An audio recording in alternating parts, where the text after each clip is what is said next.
Hello guys, നമുക്ക് ഇന്നൊരു fish biryani ഉണ്ടാക്കി നോക്കിയാലോ. ആദ്യം നമുക്ക് റൈസ് ഒന്ന് കഴുകി മാറ്റി വെക്കാവേ. അത് കഴിഞ്ഞ് നമുക്ക് ദം ഇടാൻ വേണ്ടിയിട്ടുള്ള ഒണിയൻ ഒന്ന് ഫ്രൈ ചെയ്ത് മാറ്റി വെക്കാം. അതിന് വേണ്ടിയിട്ട് നെയ്യ് ഓയിലുമാണ് ഞാൻ എടുത്തിരിക്കുന്നത്. എന്നിട്ട് ആ എണ്ണയിൽ തന്നെ കുറച്ചും കൂടെ സവോള ഇട്ടിട്ട് ജിഞ്ചർ ഗാർലിക് പേസ്റ്റ് ചില്ലിയും കൂടെ ഇട്ടിട്ട് ഒന്ന് സോട്ടാകുമ്പം പട്ടയും ഗ്രാമ്പും ചേർത്തിട്ട് വീട്ടിൽ പൊടിച്ച് ഗരം മസാലയും കൂടെ ചേർക്കണം. കാരണം ആ ഗരം മസാലയാണ് റൈസിന് കൂടുതൽ ഫ്ലേവർ കൊടുക്കുന്നത്. അതിനുശേഷം ഞാനൊരു കളറിന് കുറച്ച് ക്യാരറ്റ് ചേർത്തിട്ടുണ്ട്.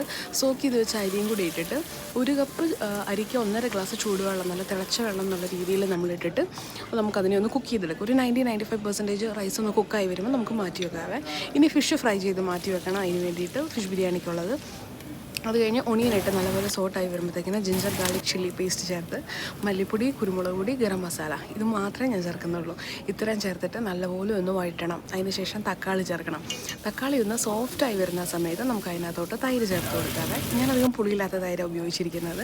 തൈരും കൂടെ ചേർത്ത് ഒന്ന് മസാലയായി വരുമ്പോഴത്തേക്കിന് മല്ലിയിലയും പുതിനയിലയും കൂടെ നമുക്ക് ചേർത്ത് കൊടുക്കാം. അതിന് ശേഷം ഇതിനകത്ത് നമ്മൾ പൊരിച്ച് വെച്ചിരിക്കുന്ന ഫിഷ് ഫ്രൈയുടെ കുറച്ചൊന്ന് പൊടിച്ചിട്ട് കൊടുക്കണേ.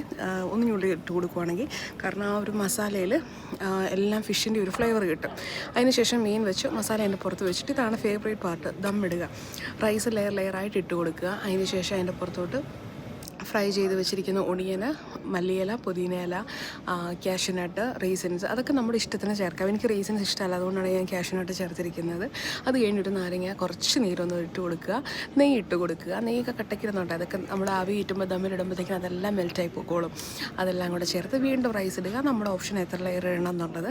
രണ്ടാമത്തെ ലെയർ ഞാൻ ഇട്ട് കൊടുത്തു. ഫ്രൈഡ് ഒണിയനും കാഷ്യൂനട്ടും നാരങ്ങ നീരും, അതുപോലെ തന്നെ നമുക്ക് റോസ് വാട്ടറൊക്കെ ഇഷ്ടമാണ് ഒഴിക്കാവേ. എനിക്കതൊന്നും ഇഷ്ടമല്ല. ഇതാണ് പ്രോപ്പറായിട്ട് ഫിഷിൻ്റെ ഒരു ഫ്ലേവർ കിട്ടുന്നത് ഇങ്ങനെ ചെയ്യുമ്പോഴാണ്. അതിന് ശേഷം നെയ്യും കൂടി ഇട്ടിട്ട് മെയിൻ പാർട്ട് ഒരു സ്പൂണോ തവിയുടെ ബാഗോ എന്തെങ്കിലും എടുത്തിട്ട് അതിലൊരു 6-7 കുഴി നമ്മളൊന്ന് കുഴിച്ചു കൊടുക്കണം. ആ മീനിൻ്റെ അവിടം വരെ എത്തണം.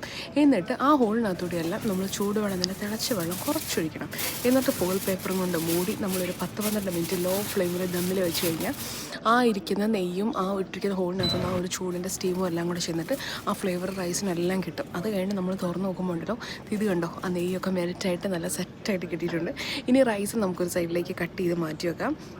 അതിനുശേഷം ഫിഷ് അധികം പൊടിയാതെ വേണം എടുക്കാനായിട്ട്.